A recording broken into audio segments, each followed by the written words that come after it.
नमस्कार, स्वागत है आपका इनसाइड झारखंड न्यूज देख रहे हैं आप और मैं हूं आपके साथ ट्विंकल गुप्ता, दिन भर की ताजा तरीन और बड़ी खबरों के साथ। तो चलिए शुरुआत करते हैं।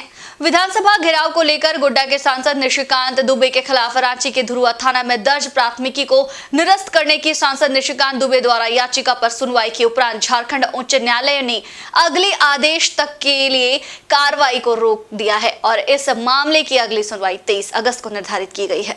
बताते चले कि राज्य सरकार की कार्यशैली के विरोध में भाजपाइयों ने सांसद निशिकांत दुबे के नेतृत्व में झारखंड विधानसभा का घेराव किया था। विधि व्यवस्था को देखते हुए जिला प्रशासन ने विधानसभा की ओर जाने वाले रास्ते को बैरिकेड कर दिया था, जिसे तोड़ते हुए भाजपाई विधानसभा की ओर बढ़ गए थे। इस संबंध में सांसद निशिकांत दुबे समेत सैकड़ों कार्यकर्ताओं के खिलाफ सरकारी कार्य में बाधा डालने व विधि व्यवस्था को तोड़ने के आरोप में मामला दर्ज कर लिया गया था। इसी प्राथमिकी के केसिंग के लिए सांसद निशिकांत दुबे द्वारा रांची हाईकोर्ट में चुनौती दी गई थी, जिस पर बुधवार को झारखंड उच्च न्यायालय में सुनवाई हुई। न्यायालय द्वारा निशिकांत दुबे पर किसी भी प्रकार की कार्रवाई पर रोक लगाते हुए सुनवाई की अगली तारीख 23 अगस्त निर्धारित की गई।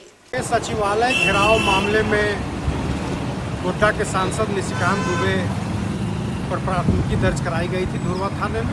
उसी को निरस्त करने के लिए झारखंड उच्च न्यायालय के समक्ष निशिकांत दुबे के द्वारा याचिका दायर की गई थी। उस पर आज माननीय उच्च न्यायालय में न्यायमूर्ति संजय कुमार द्विवेदी की अदालत में सुनवाई हुई। माननीय अदालत ने इसे पीड़क कार्रवाई पर किसी प्रकार की पीड़क कार्रवाई पर रोक लगाते हुए इसको 23 अगस्त तक के लिए जारी रखा है। 23 अगस्त को इस मामले की विस्तृत सुनवाई की जाएगी।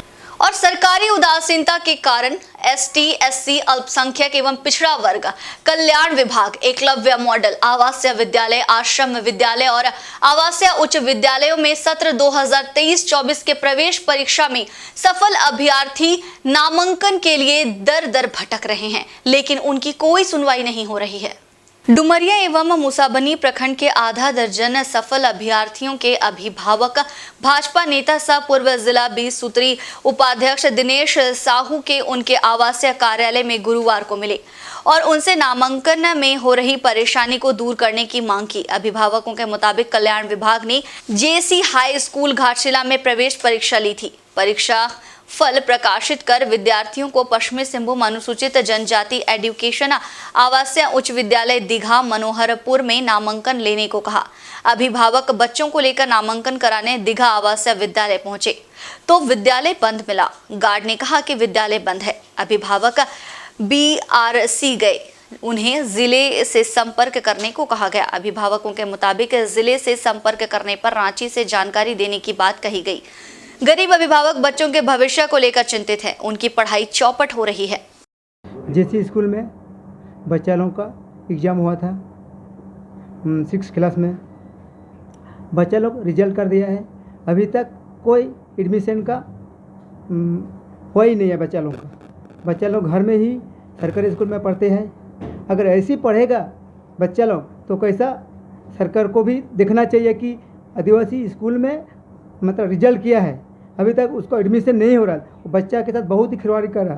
तो ऐसी करने से सरकार को भी ध्यान देना चाहिए कि तुरंत खुलना चाहिए। बच्चा लोगों का भविष्य देख के इसका तुरंत वो लोगों को एडमिशन होना चाहिए और बच्चा लोगों का भविष्य में ही अच्छा रिजल्ट करने के लिए होना चाहिए। अभी तक कुछ सरकार ध्यान ही नहीं दिया है। मेन क्या है ना, देखिए हम लोग का गरीब घर का ही है, खेती बाड़ी से ही बच्चा लोग पढ़ा रहा है, उसका कुछ देखभाल भी करने नहीं सक रहा है। गांव में पढ़ते हैं सरकारी स्कूल में तो उतना कोई फैसिलिटी भी नहीं मिलता है। अगर आवासीय विद्यालय खुला है तो उसको स्कूल को भी चलना चाहिए। अभी अगर बंद रहेगा तो कैसा होगा। दिनेश साहू ने मामले की जानकारी जनजातीय कल्याण मंत्री अर्जुन मुंडा को दी। दिनेश साहू ने कहा कि कल्याण विभाग एसटी, एससी बच्चों के भविष्य के खिलाफ खिलवाड़ कर रहा है। आवासीय विद्यालय चालू नहीं किया गया है, जबकि प्रवेश परीक्षा आयोजित कर परीक्षा फल प्रकाशित कर गरीब बच्चों के भविष्य के साथ मजाक किया जा रहा है। उन्होंने मामले को फिर से आगामी सत्र में उठाने की बात कही।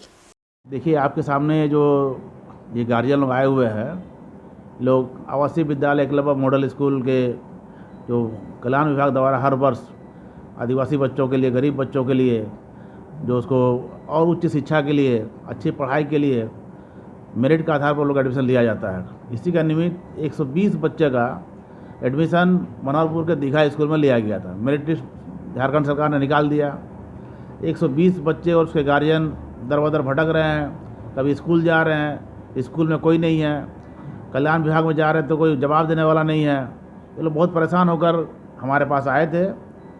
हम लोगों ने इस विषय को हमारे केंद्रीय मंत्री माननीय अर्जुन मुंडा जी के पास में रखने का काम हम लोग करेंगे और नवनियुक्त हमारे जो बाबूलाल मारंडी हैं, प्रदेश के अध्यक्ष बने हैं, उनके समक्ष भी इन लोगों की समस्या को रखेंगे। अभी विधानसभा का सत्र 28 तारीख चलने वाला है। मैं माननीय विधायक जी से, बाबूलाल मारंडी जी से सबसे मैं आग्रह करूंगा कि इसको असेंबली में क्वेश्चन किया जाए। जिस तरह से यहाँ के आदिवासी बच्चे, गरीब गार्जियन दर बदर भटक रहे हैं, इसको न्याय दिलाने के लिए सड़क से लेकर सदन तक हम लोग इस बात को रखेंगे। और जमशेदपुर के सीताराम डेरा थाना क्षेत्र में खटाल संचालन पर हमला कर 30,000 रुपए नगद और मोबाइल लूट के एक मामले का पुलिस ने उद्भेदन कर लिया है और इस सिलसिले में पुलिस ने 3 बदमाशों को गिरफ्तार कर लिया है, जबकि एक फरार है और उसकी तलाशी जारी है। गिरफ्तार अपराधियों के पास से लूटा गया मोबाइल फोन और अपराध में प्रयुक्त स्कूटी बरामद कर ली गई है। इस संबंध में जानकारी देते हुए हेडक्वार्टर डीएसपी बीरेंद्र राम ने बताया कि बीते 24 जून को ह्यूम पाइप बस्ती के रहने वाले खटाल संचालक विशाल तिवारी मवेशी का चारा लाने भुइयाडी की ओर जा रहे थे। इसी बीच कल्याण नगर पुल के समीप अपराधी बादल लोहार ने अपने 3 साथियों के साथ विशाल तिवारी को रोका और उसके सिर पर वार कर उन्हें जख्मी कर दिया।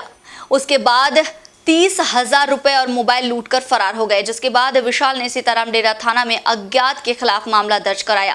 मामले को गंभीरता से देखते हुए सीनियर एसपी प्रभात कुमार ने एक टीम गठित कर अनुसंधान आरंभ कर दिया। अनुसंधान के दौरान पुलिस ने अपराधकर्मी बादल लोहार को गिरफ्तार कर लिया है। उसके बयान पर पुलिस टीम ने पिंटू सिंह और गौरव भुइया को गिरफ्तार कर लिया है। इस पूरे घटनाक्रम की जानकारी देते हुए डीएसपी बीरेंद्र राम ने बताया कि इस घटना में 4 अपराधकर्मी शामिल थे, जिन्होंने लूटे गए रुपए को आपस में बांटकर खर्च कर दिया। उनके पास लूटा गया मोबाइल और एक स्कूटी भी बरामद किया गया है। वहीं फरार एक अन्य अपराधी की गिरफ्तारी के लिए पुलिस की छापेमारी जारी है। 24/6/2023 को एक विशाल तिवारी है जो ह्यूम पाइप इंदिरा नगर के रहने वाले हैं, वो उनके द्वारा प्राथमिकी दर्ज कराया गया था कि वो अपने घर से दिन में समय करीब 1 बजे मवेशी का चारा लेने के लिए 30,000 रुपया लेकर के भुइयाडी बाजार जा रहे थे। जैसे ही सलेग मोड़ गोलंबर के पास पहुंचे कि और वहां पर साइकिल रोकर पेशाब करने लगे तो 3-4 अपराधकर्मियों उनको पीछे से पत्थर मार करके उनको जख्मी कर दिया गया और उनका 30,000 रुपया एवं उनका मोबाइल लूट लिया गया। इस केस का उद्भेदन के लिए वरीय पुलिस अधीक्षक के द्वारा एक टीम का गठन किया गया था, जिसमें घटना के दिन से ही ये पूरा टीम कांड को उद्भेदन करने के लगे हुए थे, चूँकि दिन दहाड़े लूट की घटना का अंजाम दिया गया था। इस टीम के द्वारा सफलता मिला है। तकनीकी साक्ष्य के आधार पर जो कंप्लेंट का लूटा हुआ मोबाइल था वो अपराधकर्मी बादल लोहार के पास से बरामद किया गया। पिंटू सिंह और गौरव भैया बादल लोहार को पकड़ा गया है। ये लूटा हुआ 30,000 रुपये को चारों अपराधकर्मी आपस में बराबर बांट लिए थे, जो खर्च कर चुके हैं। लूटा हुआ पैसा को तो बरामद नहीं किया जा सका, लेकिन लूटा हुआ कंप्लेंट का मोबाइल को बरामद किया गया। इन तीनों अपराधकर्मी को जेल भेजा जा रहा है और इस केस में पहले भी इन लोग इस टाइप का अपराध कर चुके हैं। पहले भी जेल गए थे, जो जेल से जमानत पर भी छूटे हुए थे। और बात करते हैं राजधानी रांची की, तो झारखंड मंत्रालय में बुधवार को नीति आयोग की टीम के साथ झारखंड सरकार की एक बैठक संपन्न हुई और इस बैठक में राज्य के विभिन्न मंत्रालय के मुद्दों और विकास पर चर्चा की गई। बैठक के बाद झारखंड के मुख्यमंत्री ने कहा कि संघीय ढांचा की मजबूती के लिए ये बेहद ही जरूरी है और केंद्र और राज्य दोनों के सर्वांगीण विकास हो। केंद्र सरकार और राज्य सरकार आपस में सामंजस्य रखकर कार्य करे ताकि विकास का जो लक्ष्य रखा गया है उसे हासिल किया जा सके।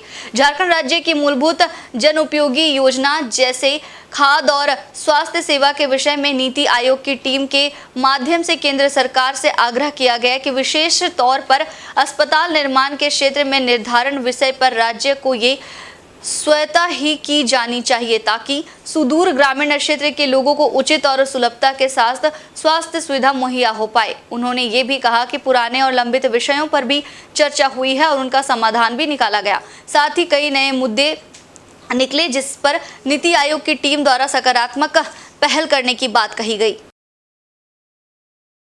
जिस राज्य से देश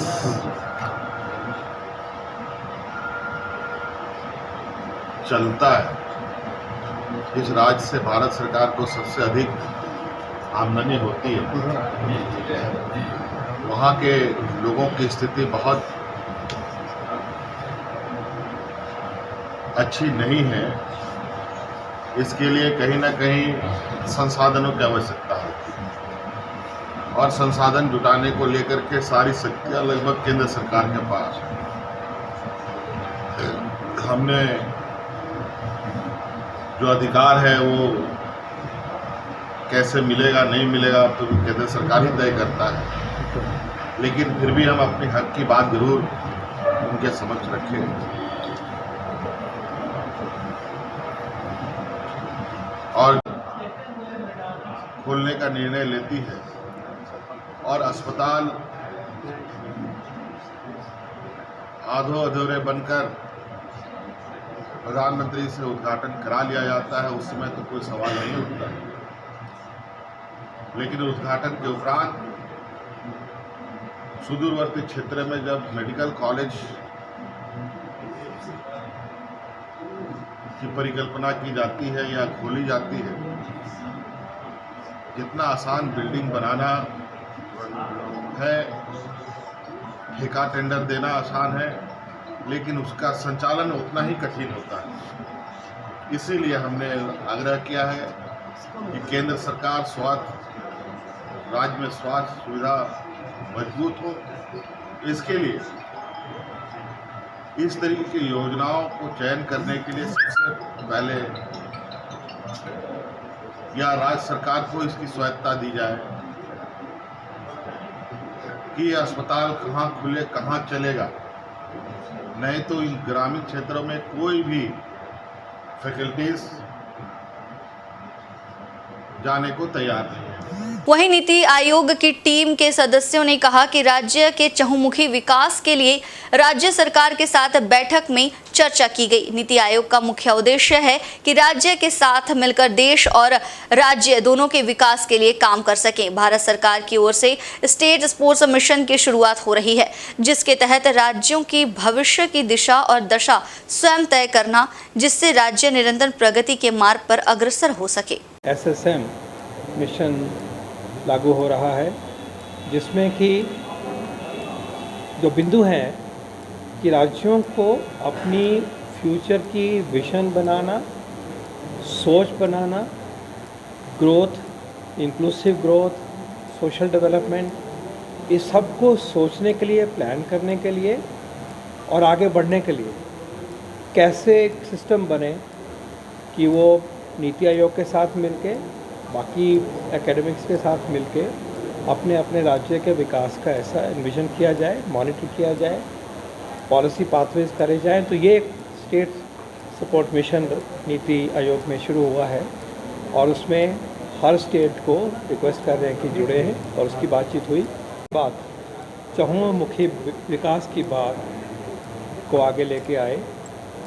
नीति आयोग का मैंडेट है, ऑब्जेक्टिव है कि राज्यों के साथ मिलकर काम करें और देश में इकट्ठे हो टीम इंडिया बन के देश का विकास हो। और देश का विकास का तात्पर्य है कि राज्यों का विकास हो, देश का विकास हो। और ओडिशा से अवैध तरीके से मैग्नीज लेकर आ रहे ट्रक हल्दी पोखर में पकड़ा गया। जब पुलिस द्वारा चालान की मांग की गई तो ड्राइवर वहां से रफ्फू चक्कर हो गया। गुरुवार की सुबह 9 बजे ओडिशा से मैग्नीज लोड कर एक ट्रक हल्दी पोखर आ रहा था। इसी बीच आदिवासी मूलवासी विकास परिषद के अध्यक्ष निरूप हांसदा के सूचना मिली कि अवैध रूप से ट्रक में लोड कर मैग्नीज लाया जा रहा है। पुष्टि के बाद पहुंची पुलिस द्वारा ट्रक को रोका गया। ट्रक रोके जाने पर ड्राइवर ट्रक छोड़कर भागने में सफल हो गया। बताते चलें कि इसके पहले निरूप हांसदा द्वारा कोवाली थाना को घटना की सूचना दी गई थी, जिसके बाद कोवाली पुलिस ट्रक को अपने कब्जे में लेकर उसकी जांच में जुट गई है। वहीं हांसदा ने कहा कि क्षेत्र भ्रमण के दौरान उन्हें सूचना मिली कि अवैध रूप से मैग्नीज लाया जा रहा है, जिसके आधार पर उन्होंने ट्रक को रुकवाया था। वहीं कोवाली पुलिस ट्रक को जब्त कर थाने ले आई है एवं जांच में जुट गई है। माल आ रहा था, ये उड़ीसा से माल आ रहा था। माल जो आ रहा है इसमें हमको जैसा लगा ये मैंगनीज पत्थर लोड हुआ है और ये अवैध रूप से आ रहा है। ये झारखंड बॉर्डर जैसे ही घुसा हमको पता चला और हम अपने क्षेत्र दौरा के चलते दौरा के वक्त हमको पता चला कि ये गाड़ी अवैध रूप से आ रहा है, थोड़ा चेक कर लीजिए। जब हमने देखा ड्राइवर को जब हम पूछे तो ड्राइवर कुछ नहीं बता पाए, ड्राइवर गाड़ी छोड़ के भाग गए। तो पुलिस खबर किया है? अभी जांच का विषय है कि प्रशासन और पदाधिकारी लोग जांच करें गाड़ी में क्या है नहीं है, लेकिन हमारा पूरी शौक है कि ये मैग्नीज पत्थर लोड है और अवैध रूप से लदा गया है। पुलिस को खबर हुआ, अभी ग्वालियर थाना आए हुए हैं, देख रहे हैं थाना प्रशासन, देखते हैं थाना प्रशासन कितना दूर क्या कर रहे हैं। और इधर रांची स्थित झारखंड मुक्ति मोर्चा के पार्टी कार्यालय में पार्टी के वरिष्ठ नेता सुप्रियो भट्टाचार्य ने एक प्रेस वार्ता आयोजित की, जिसमें उन्होंने जांच एजेंसियों के दुरुपयोग की बात कही। उन्होंने बताया कि जांच एजेंसियों का उपयोग विपक्षी पार्टियों को तोड़ने और उन्हें धमकाने के लिए किया जा रहा है। प्रेस वार्ता में सुप्रियो भट्टाचार्य ने कहा कि उच्च न्यायालय में पहली बार किसी जांच एजेंसी की वैधता पर सवाल उठाया गया है। एजेंसियां सिर्फ विपक्षी दल के नेताओं और सरकार की रीढ़ तोड़ने का काम करती है। अगर सुप्रीम कोर्ट ना रहे तो देश के लिए ये एजेंसियां घातक साबित होंगी। अब भाजपा के प्रदेश अध्यक्ष बन गए तो जल्द ही विपक्ष के नेता भी किसी को बना दें ताकि सदन की कार्रवाई सही से चल सके। राहुल गांधी के मसले पर सुप्रीम कोर्ट का फैसला आएगा तो वो कुछ अलग हो सकता है। गुजरात में सिविल कोर्ट जो भाषा बोलती है उससे आगे बढ़कर हाई कोर्ट सुनवाई करती है। जब ये मामला सुप्रीम कोर्ट में जाएगा तो कुछ और हो सकता है। आगामी 17 और 18 जुलाई को संयुक्त रूप से सभी गठबंधन दल के नेता राजभवन के सामने केंद्र के खिलाफ आवाज उठाएंगे। इस देश के किसी जांच एजेंसी और वो भी सर्वोच्च जांच एजेंसी के वैधता पर ही सवाल खड़ा किया। केंद्र सरकार से पूछा कि ये एक अकेला अधिकारी क्या इस सरकार के लिए अपरिहार्य है। हम लोगों ने पिछले दिनों इस बात को बार बार कहा कि भाजपा विरोधी राज्यों में जिस प्रकार से केंद्रीय एजेंसियों को सक्रिय किया गया, चाहे वो ईडी हो, आईटी हो, सीबीआई हो, डे 1 से हमने इस बात को कहा कि ईडी का नामांकन एनफोर्समेंट डायरेक्टरेट नहीं, एंड ऑफ डेमोक्रेसी, और उसी बात का मुहर कल माननीय उच्चतम न्यायालय ने लगाया। पूर्व मुख्यमंत्री मधु कोड़ा ने पत्रकारों के सवाल पर कहा कि लोगों द्वारा कयास लगाया जा रहा है कि वे सांसद गीता कोड़ा के साथ भाजपा में शामिल होंगे। ये पूरी तरह गलत है। हम कांग्रेस के सच्चे सिपाही हैं, पार्टी में कार्यकर्ता की तरह कार्य कर रहे हैं। बुधवार को रेलवे ऑफिसर्स क्लब में पूर्व मुख्यमंत्री मधु कोड़ा ने पत्रकारों से बातचीत करते हुए इन बातों को कही। उन्होंने कहा कि एक वक्त ऐसा था जब कहा जा रहा था कि वे जेवीएम में शामिल होने जा रहे हैं। अब भाजपा में शामिल होने की बात अफवाह के रूप में उठाई जा रही है। चक्रधरपुर और चाईबासा से चुनाव लड़ने की मांग उठने के सवाल पर उन्होंने कहा कि कार्यकर्ता कहां से चुनाव लड़ेंगे इसकी मांग कर सकते हैं, लेकिन कहां और कितनी सीटों से चुनाव लड़ना है ये झामुमो और कांग्रेस के शीर्ष नेता तय करेंगे। झारखंड कांग्रेस अध्यक्ष पद के बदलाव के संबंध में उन्होंने कहा कि ये पार्टी तय करेगी कि किसे प्रदेश अध्यक्ष की जिम्मेदारी सौंपी जाएगी। हमें पद की कोई लालच नहीं है। उन्होंने भाजपा प्रदेश अध्यक्ष बाबूलाल मरांडी से मिलने तथा उनसे अच्छे संबंध होने के सवाल पर कहा कि संबंध होना अलग बात है, वहीं राजनीतिक नेता कार्यकर्ता के नाते उनका कार्य अलग है। पहले से मरांडी के साथ संबंध अच्छा है, इसका ये मतलब नहीं कि हम भाजपा में जा रहे हैं। झारखंड विकास मोर्चा में जा रहा है। एक समय आया कि भाई पिछले कई महीनों से देख के सुनने में आ रहा है कि लोग भाजपा में जाएगा। यही सब कहाँ से इन लोगों को ये बात आता है, हम लोगों को समझ में नहीं आता। इस प्रकार की कोई बात नहीं है, किसी पार्टी में जाने की कोई अभी मंशा है नहीं। ये बात केवल ये लगाया जा रहा है कि बाबूलाल मरांडी जी आपके जब से अध्यक्ष में है बीजेपी और आपका उनका बहुत घनिष्ठम संबंध है, तो उसको देखते हुए 2024 का लोकसभा चुनाव को देखते हुए भी नहीं, देखिए संबंध होना अलग बात है। राजनीतिक रूप से एक राजनीतिक दल का कार्यकर्ता होने के नाते, नेता होने के नाते उसका एक अलग ही मायने होता है।